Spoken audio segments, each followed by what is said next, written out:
ಮೊಸರಲ್ಲೂ ತಪ್ಪು ಕಂಡುಹಿಡಿಯೋ ಜನ ನಮ್ಮಲ್ಲಿ ಇದ್ದಾರೆ. ಯಾರವರು ಕಂಡುಹಿಡಿಯರು ಅಂತ ಹೇಳಿ? ಮೇರಿ ಕಣ್ಣಲ್ಲಿ ನೀರು ಬರ್ತಾ ಇದೆ, ಇದೊಂದು ದೊಡ್ಡ ಪವಾಡ. ಹತ್ತಿರ್ಲಿ ಕಣ್ಣೀರಿಟ್ಟು ಹಿಂಗೆ ಮಾಡ್ಕೊಂಡು ಮಾಡ್ತಿದ್ರು ಅಂತ ಓಪನ್ ಆಗಿ ಹೇಳಿದ್ರು.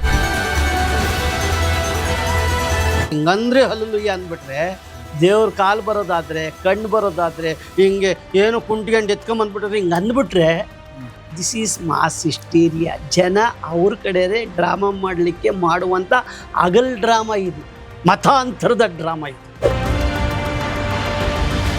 ನಿಜವಾಗ್ಲೂ ಹಿಂಗಂದ್ರೆ ಕಣ್ಣು ಬರುತ್ತೆ ಅನ್ನೋದಾದರೆ ಎಲ್ಲ ಫಾದರ್ ನಿಂತ್ಕೊಳ್ಳಿ, ಅಷ್ಟು ಜನ ಕಣ್ಣು ಕೊಟ್ಬಿಡ್ಲಿ, ಅವ್ರ ಕಾಲಿ ನಮಸ್ಕಾರ ಮಾಡ್ಬಿಡೋಣ, ಆಸ್ಪತ್ರೆ ಕ್ಲೋಸ್ ಮಾಡ್ಬಿಡೋಣ. ಸರ್ ಕಣ್ಣು ಕಾಣಿಸ್ತಿರ್ಲಿಲ್ಲ, ಹಿಂಗೆ ಬಿಟ್ಟೇಡಿಗೆ ಕಣ್ಣು ಬಿಟ್ಬಿಡ್ತು. ನಮ್ಮ ಭ್ರಮೆ ಅದು. ನಾನೊಬ್ಬನ ಕರ್ಕೊಂಬಂದೆ, ಮೈ ಮೇಲೆ ಹಿಂಗೆ ಬಂದಂಗೆ ಮಾಡಿದೆ, ಹಸಿರು ಮೆಣಸಿನ್ಕಾಯಿ ತಿನ್ನಿಸ್ದೆ, ನಿಮ್ಮಿದ್ರೆ ಬಿಡಿಸಿ ಅಂತ ಅಂದೆ. ನಾನು ಶೇಕ್ ಮಾಡಿಬಿಟ್ರು ಕ್ಯಾಮ್ರಾದಲ್ಲಿ. ಬೈಬಲ್ಲು ಓದಿದ್ದೀನಿ, ಕುರಾನು ಓದಿದ್ದೀನಿ, ಎಲ್ಲ ಧರ್ಮದಲ್ಲೂ ಕೂಡ ಇದೆ.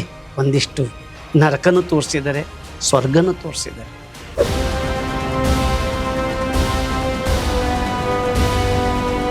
ಉಕ್ಕಡಗಾತಿಲ್ ಚೈನೆಲ್ಲ ಹಾಕಿ ಕಟ್ಟಿಲ್ವಾ? ಅಲ್ಲಿ ಕಟ್ಟೋ ಬದಲು ಒಂದು ಮಾನಸಿಕ ಆಸ್ಪತ್ರೆ ಕರ್ಕೊಂಡು ಹೋದ್ರೆ ಚೆನ್ನಾಗಿರಲ್ವಾ? ದೀಪ ಯಾವತ್ತೂ ನಾನು ಬೆಳಗ್ತಾ ಇದ್ದೀನಿ ಅಂತ ಜಂಬ ಕೊಚ್ಕೊಳ್ಳಿಲ್ಲ. ದೀಪದ ಕೆಳಗಡೆ ಕತ್ತಲೆ ಇದ್ದೇನೆ. ಇದು ಒಂದು ಕರ್ಪೂರ ಇದೆ, ಉರಿತಾ ಇದೆ. ನಾನು ಧರ್ಮದಲ್ಲಿರುವ ಕಸವನ್ನು ತೊಳಿಲಿಕ್ಕೆ ಹೋಗ್ತಾ ಇದ್ದೀನಿ. ಹೀಗೆ ನನ್ನನ್ನು ನಾನು ದಹಿಸ್ಕೊತಲೇ ಇದ್ದೀನಿ. ಇದನ್ನು ಯಾರು ಕೂಡ ಅರ್ಥ ಮಾಡಿಕೊಂಡಿಲ್ಲ.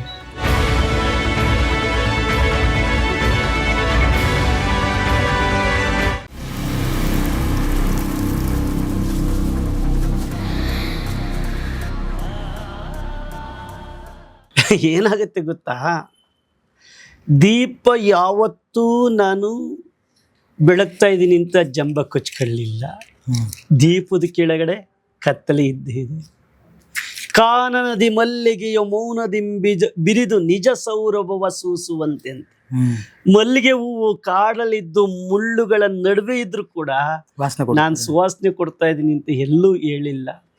ಆದರೆ ಹಾಗೆ ನಾನು ಏನಾಗಿದೆ ಅಂದರೆ, ಇದು ಒಂದು ಕರ್ಪೂರ ಇದೆ, ಉರಿತಾ ಇದೆ. ಯೋಚನೆ ಮಾಡಿ, ನನ್ನ ಧರ್ಮವನ್ನು, ನಾನು ಧರ್ಮದಲ್ಲಿರುವ ಕಸವನ್ನು ತೊಳಿಲಿಕ್ಕೆ ಹೋಗ್ತಾ ಇದ್ದೀನಿ. ಹೀಗೆ ನನ್ನನ್ನು ನಾನು ದಹಿಸ್ಕೊತಲೇ ಇದ್ದೀನಿ, ಕರಗ್ತಾ ಇದ್ದೀನಿ. ನನ್ನ ಕೆಳಗಡೆ ಕತ್ತಲೆ ಇದೆ, ದಹಿಸ್ಕೊತಾ ಇದ್ದೀನಿ. ಇದನ್ನು ಯಾರು ಕೂಡ ಅರ್ಥ ಮಾಡಿಕೊಂಡಿಲ್ಲ. ಅಷ್ಟೇ. ಅರ್ಥ ಮಾಡಿಕೊಂಡವರಿಗೆ ಮಾತ್ರ ಅರ್ಥ ಆಗುತ್ತೆ, ಇಲ್ಲದ್ರೆ ಖಂಡಿತ ಅರ್ಥ ಆಗಲ್ಲ. ಮೊಸರಲ್ಲೂ ತಪ್ಪು ಕಂಡುಹಿಡಿಯೋ ಜನ ನಮ್ಮಲ್ಲಿ ಇದ್ದಾರೆ. ಯಾರವರು ಕಂಡುಹಿಡಿಯರು ಅಂತ ಹೇಳಿ ಮೋಸ ಮಾಡ್ತಾ ಇದ್ದಾರೆ. ಇವತ್ತೊಬ್ಬರು ಒಳ್ಳೆ ವ್ಯಕ್ತಿ ಹೇಳಿದ್ರು, ಒಬ್ಬರ ಹತ್ರ ಹೋಗಿದ್ದೆ, ನಾನು ಅಲ್ಲಿಂದಲೇ ಬಂದೆ. ಇವತ್ತು ಕೂಡ ನಾನು ಡಯಾಲಿಸಿಸ್ ಮಾಡ್ತಾ ಇದ್ದೀನಿ. 12 ರಿಂದ 18 ಜನಕ್ಕೆ ನಮ್ಮ ಪರಿಷತ್ ವತಿಯಿಂದ ಉಚಿತವಾಗಿ ದಾನಿಗಳಿಂದ ಪಡೆದು ಡಯಾಲಿಸಿಸ್ ಮಾಡ್ತಾ ಇದ್ದೀನಿ. ಹೌದಾ? ದಾನಿಗಳಿಂದ ಪಡೆದು. ದೊಡ್ಡಬಳ್ಳಾಪುರದಲ್ಲಿ ಲಯನ್ಸ್ ಹಾಸ್ಪಿಟಲ್ ಇದೆ, ಅದರ ಕೆಳಗಡೆ ಕರ್ನಾಟಕ ರಾಜ್ಯ ವೈಜ್ಞಾನಿಕ ಸಂಶೋಧನಾ ಪರಿಷತ್ ತಗೊಂಡು ಮಾಡ್ತಾ ಇದ್ದೀವಿ. ಈಗ ಮಾನಸಿಕವಾಗಿ ಕುಬ್ಜರಾಗಿದ್ದಾರಲ್ಲ, ಇಂಥರಿಂದ ಎಲ್ಲ ಮನಸ್ಸು ದೇಹ ಆಗಿ ತಿರುಗಾಡ್ತಾ ಇದ್ದಾರಲ್ಲ, ಮಾನಸಿಕ ಅಸ್ವಸ್ಥರಿದ್ದಾರಲ್ಲ, ಸರ್ಕಾರ ಇವತ್ತು ನನಗೊಂದು ಆದೇಶ ಕೊಟ್ಟಿದೆ. ಎಲ್ಲೆಲ್ಲಿದ್ದಾರೆ ಅವ್ರನ್ನ ಕರ್ಕೊಂಡು ಬನ್ನಿ, ಡೇ ಕೇರ್ ಅಂತ ಹೇಳಿ ಅವ್ರನ್ನ ಕರ್ಕೊಂಬರಕ್ಕೆ ಒಂದು ವ್ಯಾನ್ ಬೇಕಾಗಿತ್ತು. ಯಾರೋ ಪುಣ್ಯಾತ್ಮರ ಹತ್ರ ಹೋದ್ವಿ, ಸರ್ ಹಿಂಗಿದೆ ಸರ್ಕಾರ ಡೇ ಕೇರ್ ಅಂತ ಮಾನಸದಾರ ಅಂತ ಕೊಟ್ಟಿದೆ, ನಮ್ಗೊಂದು ವ್ಯಾನ್ ಕೊಡಿ, ನಿಮ್ಮ ಹೆಸರೇ ಹಾಕೊಳ್ಳಿ, ನನಗೆ ದುಡ್ಡು ಕೊಡ್ಬಿಡಿ, ವ್ಯಾನ್ ಕೊಡಿ. ಎಲ್ಲೆಲ್ಲಿ ಮಾನಸಿಕ ಅಸ್ವಸ್ಥರಿದ್ದಾರೆ ಅವ್ರನ್ನ ಕರ್ಕೊಂಡು ಬಂದು ಅವ್ರನ್ನ ನಮ್ಮಂತೆ ಒಬ್ಬ ನಾಗರಿಕ ಮನುಷ್ಯನನ್ನಾಗಿ ಮಾಡಲಿಕ್ಕೆ ನಾವು ರೆಡಿ ಇದ್ದೀವಿ ಅಂತ ಅವರು ಆಗಲೇ ಹೇಳಿದ್ರು. ತಗೊಂಡೋಗಿ ನಟರಾಜ್ ಅಂತ, ಇಂಥ ಪುಣ್ಯಾತ್ಮರು ಇದ್ದಾರೆ. ಅವ್ರು ಹೇಳಿದ್ರು, ನನ್ನ ಹೆಸರು ಹಾಕಬೇಡಿ ಅಂದರು. ಅದಕ್ಕೆ ಸೇವೆ ಮಾಡ್ತಾ ಇದ್ದೀವಿ. ಅದರಲ್ಲಿ ಒಳ್ಳೆಯರು ಇದ್ದಾರೆ. ಇವ್ರು ಯಾರು ಅವ್ರ ಜನಗಳನ್ನ ದಂಧೆ ಹೊಡೆದು ಅಗಲ್ ದರೋಡೆ ಮಾಡ್ತಿದ್ರು. ಅವ್ರು ಅವಾಗಲೇ ಹೇಳಿದರು, ಎಷ್ಟೋ ಜನಗಳ ಹೊಟ್ಟೆ ಹೊಡೆದ್ಬಿಟ್ಟಿದ್ದೀರಲ್ವ ನಟರಾಜ್ ಅಂತ ನಗ್ತಾ. ಹೊಟ್ಟೆ ಮೇಲೆ ತಣ್ಣೀರು ಬಟ್ಟೆ ಹಾಕಿದ್ದೀರಲ್ವ ನಟರಾಜ್ ಅಂತ. ನಾನು ನಗ್ತಲೇ ಇದ್ದೆ. ಯಾಕೆ ಸರ್ ಅಂದೆ. ಅಲ್ಲ, ತಪ್ಪು ತಿಳ್ಕೊಬೇಡಿ. ಮೋಸ, ಹಗಲ್ದೊರಡೆ, ಜ್ಯೋತಿಷಿ ಹೆಸರಿನಲ್ಲಿ, ಮಾಟಮಂತ್ರಗಳ ಹೆಸರಿನಲ್ಲಿ, ಇನ್ಯಾವುದೋ ಹೆಸರಿನಲ್ಲಿ, ಭೋಗ ಸ್ವಾಮೀಜಿಗಳ ಹೆಸರಿನಲ್ಲಿ ಮೋಸ ಮಾಡಿ ದೈಹಿಕವಾಗಿ ಮಾನಸಿಕವಾಗಿ ಹಲ್ಲೆ ಮಾಡಿಕೊಂಡು ತಮ್ಮ ಐಷಾರಾಮಿ ಜೀವನ, ಕೈ ತುಂಬ ಒಡವೆ, ಎಲ್ಲ ಮೈ ತುಂಬ ಒಡವೆಗಳನ್ನ ಹಾಕೊಂಡು ಕುಣಿತಿರಲ್ಲ, ಅವರೆಲ್ಲ ಕಡಿಮೆ ಆಗ್ಬಿಟ್ಟಿರಲ್ಲ ನಟರಾಜ್ ನಿಮ್ಮಿಂದ ಅಂತ ಜನ ಅರ್ಥ ಮಾಡ್ಕೊಂಡಿದ್ದಾರೆ. ಸರ್, ಒನ್ಸ್ ಅಪಾನ್ ಅ ಟೈಮ್ ಈ ಥರದ ಫೇಕ್ ಬಾಬಾಗಳನ್ನೆಲ್ಲ ನಾವು ನೋಡಿದ್ವಿ. ನೀವು ಅವರ ಬೆನ್ನ ಹತ್ತಿ ಅವರ ಕಾರ್ಯವೈಖರಿ ಏನು, ಅವ್ರು ಹೆಂಗೆ ಮೋಸ ಮಾಡ್ತಾರೆ ಅನ್ನೋದನ್ನು ಹೊರಗಡೆ ತೆಗೆದ್ರಿ. ರೈಟ್ ನಾವು ಇವತ್ತಿನ ದಿನಗಳಲ್ಲಿ ನೋಡಿದ್ರೆ ಕ್ರಿಶ್ಚಾನಿಟಿಗೆ ಬಂದರೆ ಪಾದ್ರಿಗಳ ಒಂದು ಪವಾಡಗಳು ಅಂದರೆ ಹಿಂದಕ್ಕೆ ಇತ್ತೇನೋ ಗೊತ್ತಿಲ್ಲ, ಇವತ್ತಂತೂ ಅದು ಜಾಸ್ತಿ ಆಗ್ಬಿಟ್ಟಿದೆ. ಪಾದ್ರಿಗಳು ಮುಟ್ಟಿದ್ರೆ ಕಾಲು ಬಂದ್ಬಿಡುತ್ತೆ, ಕಿವಿ ಮುಟ್ಟಿದ್ರೆ ಕಿವಿ ಕೇಳಿಸ್ಲಾರ್ದು ಕಿವಿ ಬಂದ್ಬಿಡುತ್ತೆ, ಕುಂಟು ಕಾಲೇ ಇರೋದಿಲ್ಲ. ಓ ಪ್ರಭು ಅಂದ್ಬಿಟ್ರೆ ಸಾಕು, ಓಡಕ್ಕೆ ಸ್ಟಾರ್ಟ್ ಮಾಡ್ಬಿಡ್ತಾನೆ ಅವನು. ಅಲ್ಲುಯ್ಯ ಅಂದ್ರೆ ಸಾಕು. ಅಂಥವ್ರ ಬೆನ್ನ ಹತ್ತಿ ಏನಾದ್ರು ಮಾಡಿದ್ದು ಖಂಡಿತ ಹೋಗಿದ್ದೀನಿ. ಏನಾಗಿತ್ತು ಅಂದ್ರೆ ಇಲ್ಲಿ ಆದ್ರೆ ಒಂದು ಡೌಟ್ ಏನು ಅಂತಂದ್ರೆ, ಇವುಗಳು ಯಾಕೆ ಸುದ್ದಿ ಆಗದೆ ಬರೀ ಹಿಂದೂ ಬಾಬಾಗಳನ್ನು ನೀವು ಬೆನ್ನ ಹತ್ತಿದಾಗ ಸುದ್ದಿ ಆಗಿದೆ? ನೋಡಿ, ಈ ನಮ್ಮ ಧರ್ಮದಲ್ಲಿರೋ ನಮ್ಗೆ ನಮ್ಮ ಹತ್ರದಲ್ಲಿ ಇರ್ತಾರೆ, ಬೇಗ ಬಂದು ಹೇಳ್ತಾರೆ, ಅವ್ರನ್ನ ಅಟ್ಯಾಕ್ ಮಾಡ್ತೀವಿ, ಹೋಗ್ತೀವಿ. ಅವ್ರವ್ರಲ್ಲಿ ಅವ್ರವರೇ ಮಾಡ್ಕೋತಾ ಇರ್ತಾರೆ. ಯಾವಾಗ ಅದು ಹೊರಗಡೆಗೆ ಬರುತ್ತೆ ಅಂದ್ರೆ ನಮ್ಮ ಮತಾಂತರ ಮಾಡಕ್ಕೆ ಎಳ್ಕೊಂಡಾಗ ಅಲ್ಲಿ ನೋವು ಇಲ್ಲೂ ಇಷ್ಟೇ ಅಂತ ಗೊತ್ತಾದಾಗ ಹೊರಗಡೆಗೆ ಬರ್ತವೆ. ಅಲ್ಲಿವರೆಗೆ ಹೇಳಲ್ಲ. ಅಲ್ಲಿವರೆಗೂ ಅವರು ಇವ್ರು ಓದೋರು ಹೇಳಲ್ಲ, ನಂಬಿರ್ತಾರೆ. ಅಯ್ಯೋ, ಅದಕ್ಕೆ ಒಂದ್ ಕಡೆ ಮೇರಿ ಕಣ್ಣಲ್ಲಿ ನೀರ್ ಬರ್ತಾ ಇದೆ, ಇದೊಂದು ದೊಡ್ಡ ಪವಾಡ ಅಂತ ಅಂದ್ರು ಹೊಸಕೋಟೆ ಹತ್ರ. ಇಡೀ ನೈಟ್ ಅಂಡ್ ಡೇ ಆ ಜನಗಳ ಮಧ್ಯೆ ಇದ್ದು ಗೊತ್ತಿಲ್ದಂಗಿದ್ದು ವ್ಯವಸ್ಥೆ ಮಾಡಿ ಕಂಡಿಡ್ದೆ, ಹತ್ತಿರ್ಲಿ ಕಣ್ಣೀರಿಟ್ಟು ಹಿಂಗ್ ಮಾಡ್ಕೊಂಡು ಮಾಡ್ತಿದ್ರು ಅಂತ ಓಪನ್ ಆಗಿ ಹೇಳ್ದೆ. ಆಮೇಲೆ ಏನ್ ಸರ್, ಅವರು ಒಟ್ಟೋದು 3 ದಿವಸ ಟಿವಿಲಿ ಬಂದ್ ಹೇಳ್ಬಿಟ್ಟೆ. ನಾನು ಅಲ್ಲಿ ಹೇಳಿದ್ರೆ ಧರ್ಮದ ಇಟ್ಬಿಟ್ಟಿರವು, ಅಲ್ಲೂ ಗಲಾಟೆ ಮಾಡ್ದೆ, ಇದೆಲ್ಲ ಸುಳ್ಳು ಅಂತ ಟಿವಿಲಿ ಬಂದು ಹೇಳ್ದೆ. ಹಾಗೆ ಆ ಧರ್ಮದಲ್ಲೂ ಕೂಡ ಒಳ್ಳೆಯವರಿದ್ದಾರೆ, ಧರ್ಮ ಪ್ರಚಾರಕರು, ಅಲ್ಲೂ ಕೆಟ್ಟವರಿದ್ದಾರೆ. ಇನ್ನೊಂದು ಧರ್ಮದಿಂದ ಸೆಳೆಯಂತ ಮಾಸ್ ಇಷ್ಟಿದೆ ಯಾಕೆ ಮಾಡೋದು? ಹಿಂಗಂದ್ರೆ ಕಾಲ, ಹಿಂಗಂದ್ರೆ ಹಲ್ಲುಯ್ಯ ಅಂದ್ಬಿಟ್ರೆ, ದೇವ್ರ ಕಾಲು ಬರೋದಾದ್ರೆ, ಕಣ್ಣು ಬರೋದಾದ್ರೆ, ಹಿಂಗೆ ಏನೋ ಕುಂಟ್ಕೊಂಡು ಎತ್ಕೊಂಬಂದ್ಬಿಟ್ರೆ, ಹಿಂಗೆ ಅಂದ್ಬಿಟ್ರೆ ದಿಸ್ ಈಸ್ ಮಾಸ್ ಹಿಸ್ಟೀರಿಯಾ. ಜನ ಅವ್ರ ಕಡೆಯೇ ಡ್ರಾಮಾ ಮಾಡಲಿಕ್ಕೆ ಮಾಡುವಂಥ ಹಗಲ್ ಡ್ರಾಮಾ ಇದು, ಮತಾಂತರದ ಡ್ರಾಮಾ ಇದು. ಪ್ಯೂರ್ ಡ್ರಾಮಾ ಹೋಗಂತಾರೆ ಎಂತರು, ಅದನ್ನ ಪ್ಯೂರ್ ಡ್ರಾಮಾ ಅಂತೀರ? ಡ್ರಾಮಾ ಅದು ಖಂಡಿತ ಬರಲ್ಲ. ಹಾಗಾದ್ರೆ ನಿಮ್ಮಾನ್ಸೆ ಹಾಕ್ಬೇಕಾಗಿತ್ತು, ಸಂಜಯ್ ಗಾಂಧಿ ಆಸ್ಪತ್ರೆ ಹಾಕ್ಬೇಕಾಗಿತ್ತು. ಲಕ್ಷಾಂತರ ಜನ, ಈ ಕಣ್ಣಿಲ್ಲ. ಇವತ್ತು ನಮ್ಮ ಕರ್ನಾಟಕದಲ್ಲಿ 5.5 ಲಕ್ಷ ಜನ ಅಂದ್ರಿದ್ದಾರೆ. ನಿಜವಾಗ್ಲೂ ಹಿಂಗಂದ್ರೆ ಕಣ್ಣು ಬರುತ್ತೆ ಅನ್ನೋದಾದ್ರೆ ಎಲ್ಲ ಫಾದರ್ ನಿಂತ್ಕೊಳ್ಳಿ, ಅಷ್ಟು ಜನ ಕಣ್ಣು ಕೊಟ್ಬಿಡ್ಲಿ, ಅವ್ರ ಕಾಲಿ ನಮಸ್ಕಾರ ಮಾಡ್ಬಿಡೋಣ, ಆಸ್ಪತ್ರೆ ಕ್ಲೋಸ್ ಮಾಡ್ಬಿಡೋಣ. ಫಾದರ್ ಆಗಲಿ, ಮೌಲಿ ಆಗಲಿ, ಪೂಜಾರಿ ಆಗಲಿ, ದೇವಮಾನವನಾಗಲಿ, ಸಾಧ್ಯ ಇಲ್ಲ. ನಮ್ಮ ಮನಸ್ಸು ಚೇಂಜ್ ಆಗಬೇಕು. ಸರ್ ಕಣ್ಣು ಕಾಣಿಸ್ತಿರ್ಲಿಲ್ಲ, ಹಿಂಗೆ ಬಿಟ್ಟಿಡ್ಕೆ ಕಣ್ಣು ಬಿಟ್ಬಿಡ್ತು, ನಮ್ಮ ಭ್ರಮೆ ಅದು. ಅಲ್ಲಿ ರೆಟಿನ ಪ್ರಾಬ್ಲಮ್ ಇರುತ್ತೆ, ಕಣ್ಣು ಹೋಗುತ್ತೆ, ಬರುತ್ತೆ. ಇನ್ನೊಂದ್ಸರಿ ಏನಾಗುತ್ತೆ ಅಂದರೆ, ಒಂದೊಂದ್ಸರಿ ಕಾಕತಾಳಿ ಅಂತ ಅಂದ್ಬಿಡ್ತೀವಿ, ಅಲ್ಲಿಗೂ ಹೋಗೋಣ, ಅವರೆಲ್ಲ ಔಷಧಿ ಎಲ್ಲ ತಗೊಂಡು ಎಲ್ಲ ವ್ಯವಸ್ಥೆ ಮಾಡಿರೋಣ, ಹಾಗೆಲ್ಲ ನೆಮ್ಮದಿಯಾಗಿರುತ್ತೆ. ಸುಣ್ಣಾಗಿರ್ತಾರೆ, ಮೆಡಿಸಿನ್ ಎಲ್ಲ ತಗೊಂಡ್ಬಿಟ್ಟಿರ್ತಾರೆ ಅಂತ. ಕೊನೆಯಲ್ಲಿ ಇನ್ನೊಂದು ಚೂರು ಏನೋ ಇದೆ ಅಂತ ಹೋಗ್ಬಿಡೋಣ. ಆಗ ಮನಸ್ಥಿತಿ ಅವ್ರ ಬದಲಾವಣೆ ಮಾಡ್ಕೊಂಡು, ನಾನು ಚೆನ್ನಾಗಾಗ್ಬಿಟ್ಟೆ ಅಂತಂದರೆ ಅವರು ಅಲ್ಲಿ ಅನ್ಕ್ಯಾಶ್ ತಗೋತಾರೆ. ಇದು ಹೆಂಗೆ ಅಂತಂದರೆ, ಇದು ಎಲ್ಲ ಇದರಲ್ಲೂ ಇದೆ. ಒಂದು ಯಾರೋ ನಂಬರ್ ಆಡ್ತಾನೆ, ನಂಬರ್ ಗೇಮ್, 2, 3, 4 ಅಂತ ಕೊಟ್ಟಿರ್ತಾನೆ. ಅವನು ಕಣ್ಣು ಇವತ್ತು ಇಷ್ಟೇ, ಇವತ್ತು ಕಿವಿ 0 ಮಾಡೋದಲ್ಲ, ಕಣ್ಣು ಕಿವಿ 2 ಇದೆ, ಹಾ, ಕಣ್ಣು ಪ್ಲಸ್ ಕಿವಿ 4, ಹಂಗೆ ನೋಡಿ. ಹಾ, ಹಲ್ಲುಗಳು ಮೇಲಿಂದು ಎಲ್ಲ ಹಲ್ಲುಗಳು 16, ಎಲ್ಲ ಬಾಯಿಯಲ್ಲಿರುವ ಹಲ್ಲುಗಳು 32, 2 ಕೈ ಬೆರಳುಗಳು 10, ಕೈ ಬೆರಳು ಕಾಲು ಬೆರಳುಗಳು 20. ಅವನು ಹೋಗಿ ಹಾಕಿರ್ತಾರೆ ನಂಬರ್, 20ನೇ ನಂಬರ್, 10ನೇ ನಂಬರ್, 5ನೇ ನಂಬರ್, 7ನೇ ನಂಬರ್ ಓಸಿ ಹಾಕಿರ್ತಾರೆ. ಯಾರೋ ಒಬ್ಬ, ಅದನ್ನ ನಾನು ಹೇಳಬಾರ್ದು, ಯಾರೋ ಒಬ್ಬ ಗೆದ್ದಿರ್ತಾನೆ, ಅವನು ಬಂದು ಇವನಿಗೆ ನಾನು ಇಷ್ಟು ಗೆದ್ಬಿಟ್ಟೆ ಅಂತ ನೀವು ಹೇಳಿದ್ಕೆ ಗೆದ್ಬಿಟ್ಟೆ. ಇನ್ನು ಅಷ್ಟು ಜನ ದುಡ್ಡು ಹಾಕಿದ್ರಲ್ಲ, ಅವ್ರು ಈಚಡಿಕೆ ಬರಲ್ಲ. ಈಗೇನು ಹೇಳ್ತೀರಿ? ಅಷ್ಟು ಜನ ಫಾದರ್ ಹತ್ರ ಒಲಿ, ಮೌಲಿ ಹತ್ರ ಒಲಿ, ಪೂಜಾರಿ ಹತ್ರ ಒಲಿ, 9, 10, 20 ಜನ ಗೆದ್ದಿದ್ದಾಗ ಅದು ಹೈಲೈಟ್ ಆಗುತ್ತೆ. ಆಗಲ್ಲ. ಇದೆಲ್ಲ ಬಿಕಾಸ್ ನಮ್ಮ ಮೈಂಡ್ ಹೆಂಗೆ ಕರ್ಕೊಂಡು ಹೋಗ್ತೀವಿ ಹಾಗೆ. ಸರ್, ಈ ಥರದ ಪವಾಡಗಳನ್ನೆಲ್ಲ ನೀವು ಹೊರತೆಗೆಯೋದಕ್ಕೆ ಒಂದು ಪ್ರಾಕ್ಟೀಸ್ ಅಂತ ಮಾಡಿರ್ತೀರಿ, ಒಂದು ಎಕ್ಸ್ಪೆರಿಮೆಂಟ್, ಒಂದು ಅಬ್ಸರ್ವೇಷನ್ ಇರುತ್ತೆ. ಈ ಆತ್ಮಗಳನ್ನು ಮಾತಾಡಿಸೋದಕ್ಕೆ ನೀವು ಅದರ ಬೆನ್ನು ಹತ್ತಿದಾಗ ಆ ಥರದ್ದು ಏನಾದರೂ ಪ್ರಾಕ್ಟೀಸ್ ಮಾಡಿದ್ರ ನೀವು? ತಿಳ್ಕೊಳ್ಬೇಕು ಇದು ಸತ್ಯನಾ ಸುಳ್ಳ, ಇದು ಪ್ರಾಕ್ಟೀಸ್ ಮಾಡಿದಾಗ ಗೊತ್ತಾಗದಲ್ಲ ನನಗೆ. ಈ ಅದರ ಎಕ್ಸಿಕ್ಯೂಷನ್ ಜಿ ಟಿವಿನಲ್ಲಿ ಯಾರನ್ನೋ ಹೆಂಗಸು ಕರ್ಕೊಂಬಂದು ದೆವ್ವ ಬರ್ಸಿದ್ರು ಒಬ್ರು, ಯಾರೋ ಪುಣ್ಯಾತ್ಮರು. ಟಕಫರ್ ಇತ್ತು ನಮಗೂ ಅವ್ರಿಗೂ. ನಾನು ಹೇಳಿದೆ, ನೀವೇ ಕರ್ಕೊಂಬಂದಿದ್ರಿ, ನೀವೇ ಬರ್ಸಿದ್ರಿ, ನೀವೇ ಬಿಡಿಸಿದಿರಿ ಅಂತ. ಅವ್ರು ನೀವು ಬಿಡಿಸಿ ಅಂತಂದ್ರು. ನಾನೊಬ್ಬನ ಕರ್ಕೊಂಬಂದೆ, ಮೈ ಮೇಲೆ ಹಿಂಗ್ ಬಂದಂಗೆ ಮಾಡಿದೆ, ಹಸಿರು ಮೆಣಸಿನಕಾಯಿ ತಿನ್ನಿಸ್ದೆ, ನಿಮ್ಮಿದ್ರೆ ಬಿಡಿಸಿ ಅಂತ ಅಂದೆ ನಾನು. ಇದು ಲೈವ್ ನಡೆದಿರೋದು ಇದು.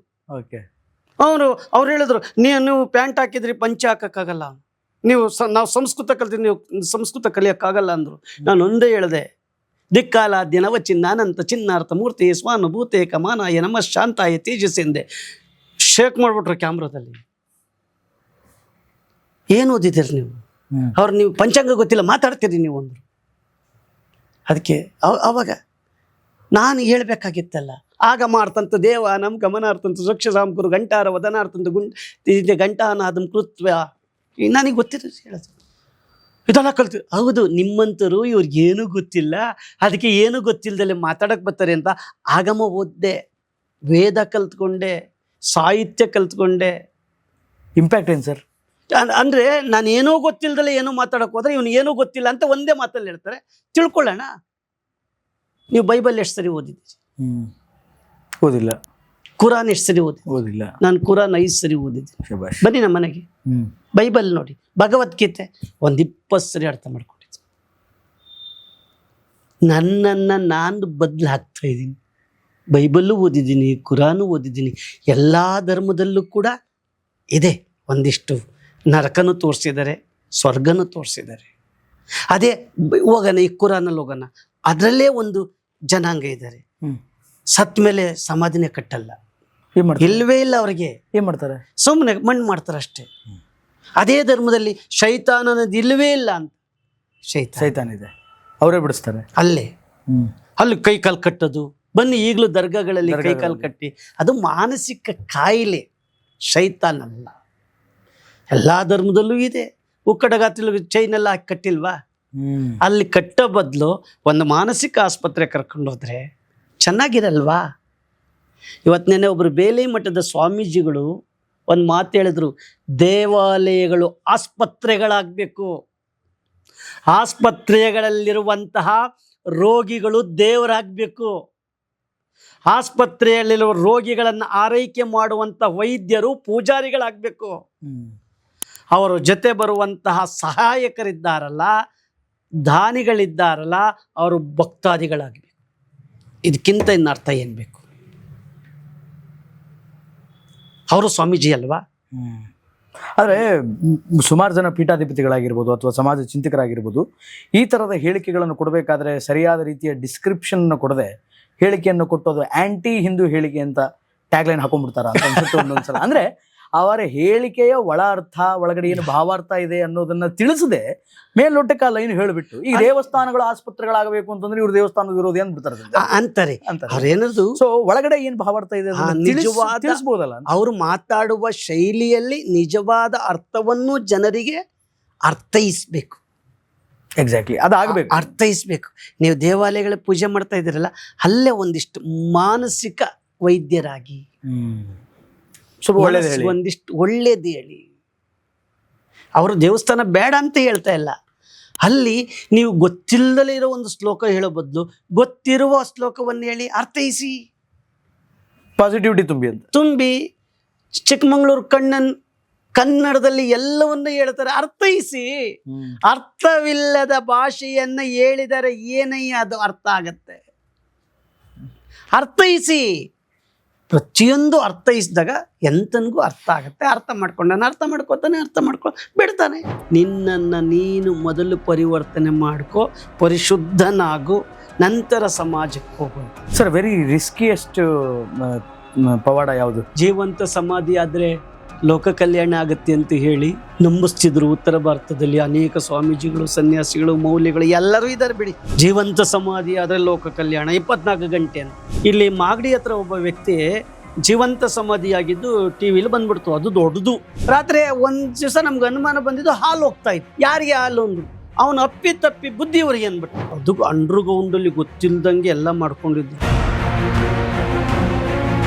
ಒಂದ್ ದಿವಸ ಸಿದ್ರಬೇಡದಲ್ಲಿ ಸ್ವಾಮೀಜಿ ಮುಂದೆ ಒಂದು 5,000 ಜನದಲ್ಲಿ ಗುಂಡಿ ತೆಗ್ಸಿದ್ವಿ. ಒಳಗಡೆ ಕೂತ್ಕೊಂಡೆ. ನಮ್ಮ ಸುವರ್ಣ ಟಿವಿ ಆ ಚಿದಾನಂದ ಮುದ್ದಿ ಅಂತ ಏನು ಮಾಡಿದೆ, ಇವ್ರು ಒಳಗಡೆ ಏನು ಮಾಡ್ತಾರೆ ಅಂತ ಒಂದು ಕ್ಯಾಮ್ರಾ, ಒಂದು ಸಣ್ಣ ಲೈಟ್ ಇಟ್ಟು ಮಾಡಿ 1 ಗಂಟೆ ವೈದ್ಯ ಮೈಯೆಲ್ಲ ಬೆವೀತಾ ಇದೆ. ನಂದು ಆಗ್ತಾ ಇಲ್ಲ, ಶೇಕ್ ಆಗ್ತಾ ಇದೆ, ಉಸಿರು ಹಿಡ್ಕೋತಾ ಇದೆ, ಆಮೇಲೆ ಹೊಗೆ ಬೇರೆ ಬರ್ತಾ ಇದೆ. ನನ್ನ ಕತೆ ಮುಗೀತು, ಯಾರಿಗೂ ಹೇಳಕ್ಕಾಗ್ತಾ ಇಲ್ಲ. ಜೀವಂತ ಈ ಕಡೆ ಒಬ್ಬರು ನೂತಿದ್ರು, ಅವರು ದೆವ್ವಾಗಿದ್ದಾರೆ, ಅದ್ರ ಪಕ್ಕದಲ್ಲಿ ನಾನು ಕೂತ್ಕೊಂಡಿದ್ದೆ. ಇಂಥದ್ದು ಅಗಾಧವಾಗಿ ನೋವುಗಳು ತಿಂದಿದ್ದೀನಿ. ಆಮೇಲೆ ಇದ್ಕಿದ್ದಂಗೆ ಬೆಂಕಿ ಬರುತ್ತೆ ಅಂತ ಕಣ್ಣು ಗುಡ್ದಿತ್ತು ಒಂದ್ಸರಿ. ಈ ಪವಾಡ ಅನ್ನೋದು ನಿಮ್ಮ ಮುಂದೆ ಒಂದು ಪ್ರಾಕ್ಟಿಕಲ್ ಹೇಳ್ತೀನಿ. ದಿಸ್ ಒಂದು ನೋಡಿ, ಖರ್ಚಿಪ್ ಇದೆ ಅಲ್ವಾ, ಪ್ರಾಕ್ಟಿಕಲ್ ಕಾಣಿಸ್ತಾ ಇದೆ. ಖಾಲಿ ಕೈನೂ ಇದೆ ಅಲ್ವಾ, ಬೆರಳು ಮಡ್ಚಿದ್ದೀನಿ. ಕರೆಕ್ಟ್ ನೋಡ್ಕೊಳ್ಳಿ, ಬೆರಳು ಮಡ್ಸಿದ್ದೀನಿ. ಆ ಬೆರಳುಗಳ ಒಳಗಡೆಗೆ ನಿಮಗೆ ಕಾಣದಂಗೆ ಈ ಖರ್ಚಿಪ್ ಹಾಕ್ತಾ ಇದ್ದೀನಿ. ನಿಮ್ಮ ಪ್ರಕಾರ ಈ ಖರ್ಚಿಪ್ ಇದ್ರೊಳಗಡೆ ಇದೆ, ಹೌದಲ್ವಾ? ನೋಡಿ, ಇದ್ರೊಳಗಡೆ ಇದೆ, ಹೌದ್ ತಾನೆ? ನಾನು ಇನ್ನೇನು ಮಾಡಿಲ್ಲ. ಒಂದೊಂದೇ ಬೆರಳನ್ನ ಹಿಂಗೆ ಓಪನ್ ಮಾಡಿದ್ರೆ